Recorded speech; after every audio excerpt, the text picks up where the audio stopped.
All right, folks. One thing I've missed ever since leaving radio and coming to TV is talking to the people. Well, we're going to do that right now. And at the end of the segment here, we're going to tell you how you could sign up to be a part of this. We're going to take some Skype calls right now. I think 2 in this segment, 1 in the next segment.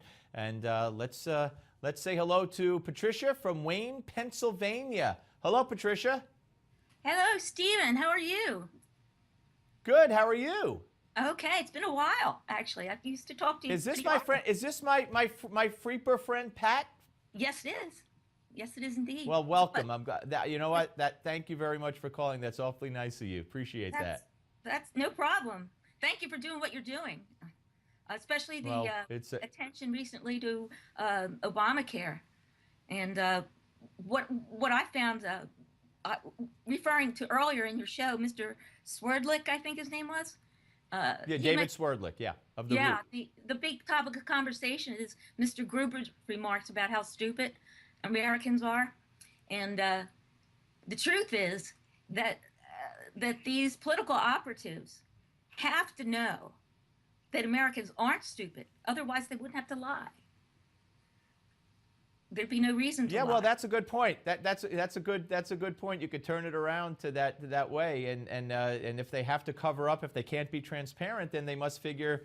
You could look at it that they're saying to themselves and out loud, "Hey, we better cover this up, or the smart American people will see the truth and they'll revolt." So you got a good point there. But they have to tell themselves that we are stupid, in order to allow themselves to believe that they're not evil. That their plans are not evil, because they are. Plans are evil. All you have to do is read the bill to find out. And my question to find that out, because it's so specific, it's so anal and so direct to different issues and problems, that the way they avoid paying for things is so creative that someone would have to understand what they're doing in order. Yeah, that's very true. In order to accomplish. Pat, do you have confidence? You have confidence that they'll get repeal and replace done, as Orrin Hatch talked about at the beginning of the show? I have confidence that it will be repealed, but maybe not before a few more Republicans have to lose their positions in office. We have to keep reminding them of, what was his name from Virginia? I can't think of his name.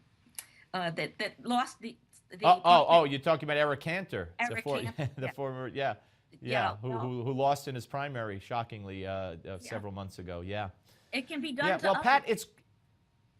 Yeah. Well, let's hope the leadership got a good message, and a good message was sent last Tuesday. And Pat, great to see you, and don't be a stranger. We'll speak to you again soon. Okay. Thank you. All right, Pat from Wayne, Pennsylvania. Thank you. Feel good. Let's move on now to Sandy from Long Island, New York. Hello, Sandy. How are you, Steve? I haven't talked to you in a while, but I'm sending you. It's another friend of mine, Sandy, who is a great publicist here in the New York area. Good to see you. Yeah, wonderful. How are you? I'm good. So you, what do you want to talk about? Also, I understand Obamacare too. Well, I'm angry about it, because I've been getting robocalls, as a small business owner. I mean, it's like they just want to tear us down. They want to make sure that we don't have money to hire extra people that we need. And, but the thing that's aggravating me more than anything is the intrusion into my private life. And I mean, between the robocalls and the people that they hire to call you and ask you if, and remind you that it's time for you to have a checkup, things like that. Yesterday, a guy called me from some unknown health organization, and he said, "We're just calling you to remind you to have this test done and that test." I got so mad, I screamed at him and hung up. Really? It wasn't Sandy, it wasn't from your insurance company, as far as you know? No, not at all. It was from a company I had not even signed up with. Wow. It was ridiculous. I wonder what their interest would be in pushing you to go get your tests done. They wanted to know, they wanted to do a survey. It's endless surveys. They're always trying to, call and get opinions about certain things. And it just drives me nuts. I told the guy, I said, that's none of your business. And I just hung up. I couldn't believe it. Well, Sandy, maybe it was Dr. Obama, just checking in on you. Well, they know what's better for us. We're too Absolutely. stupid. Oh gosh, that's about it. You're absolutely right. So you as a private, so you haven't signed up for Obamacare. You used to have your own private insurance at this point. Well, because I don't qualify for subsidies. Of course, I have to have a plan, which of course I want a plan. And a lot of these people, they think that are against the Republicans, they say, well, you just don't want us to have insurance, and that's just not true. It's just a matter of having a choice. Whether it's a nice way to turn the tables on the opposition. Yeah, it's a great way to turn the tables on the opposition. It took me, I'd say 9 months of being on the phone, constantly being put on hold for endless hours. I mean, and I finally got. Well, Sandy, I'm glad you didn't.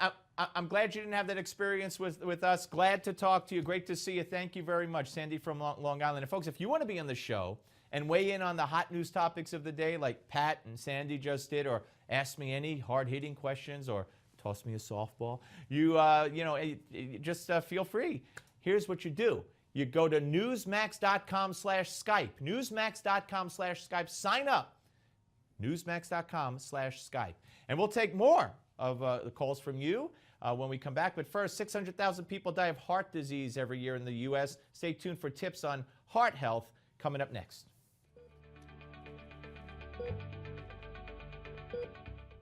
Being heart healthy requires work. We always see advances in cardiology on television, but the fact is that it is better not to be in that TV show than to be in that TV show with a new advance being tried on you. And so how do you stay healthy? Stay healthy by exercising, stay healthy by keeping an ideal body weight, stay healthy by eating healthy food, and by having a low-stress existence. So on a daily basis, ask yourself, have I respected my heart? Did I do today what's going to be keeping my heart beating for the next X years? You want to get to at least 90. But if you don't respect your heart, you're going to have an unpleasant surprise. Please, prevent heart disease.